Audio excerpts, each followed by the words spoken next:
Les fans de cyclisme connaissent tous Laurent Jalabert. L'homme originaire du Tarn est un ancien champion. Il a commencé sa carrière sportive en 1989, avant de descendre de son vélo en 2002. Il est resté numéro 1 mondial de sa discipline dès 1995 à 1997 et une nouvelle fois en 1999. En 1997, il est devenu champion du monde du contre-la-montre. Le sportif ne compte pas moins de 138 victoires au cours de sa carrière. Il a remporté de célèbres courses comme le Tour du Pays Basque, le Tour de Catalogne et le Tour de Romandie. Il est même arrivé une fois 4e au Tour de France. Alors qu'il est au sommet de sa carrière, Laurent Jalabert a consulté plusieurs docteurs inculpés dans des affaires de dopage. L'un d'entre eux était aussi le médecin de Louis Armstrong en 1997. Une prescription médicale l'autorise à utiliser à des fins thérapeutiques un traitement. Un an plus tard, alors que l'affaire de dopage Festina éclate, le champion a abandonné le Tour de France et a dénoncé la sévérité des contrôles antidopage. Par la suite, il a quitté la Fédération française de cyclisme pour ne pas être soumis au suivi médical.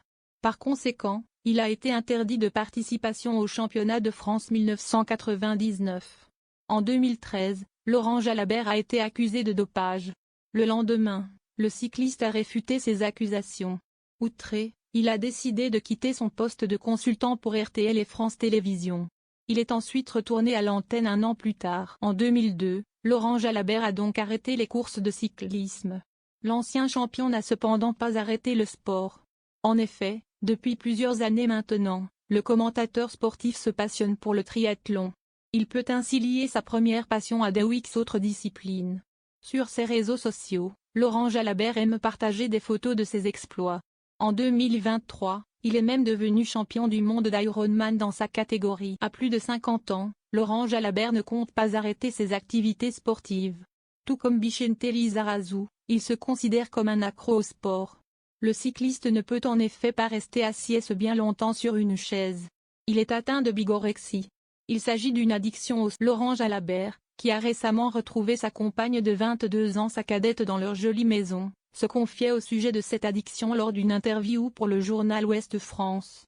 L'ancien champion de plus de 50 ans a tout d'abord déclaré: « C'est une recommandation d'usage de faire régulièrement du sport. Mais pas forcément comme moi, qui pratique de façon excessive. » Puis, Laurent Jalabert a ajouté: « Ça ne me dérange pas d'être qualifié de bigorexique. J'aime le sport, j'en ai besoin et lorsque je n'en fais pas, ça me manque. J'ai une addiction au sport, mais je ne me considère pas malade. La pratique du sport doit rester salutaire. Quand tu tombes dans l'excès, ça devient dangereux. Une addiction que l'on peut considérer comme étant très bonne pour la santé. »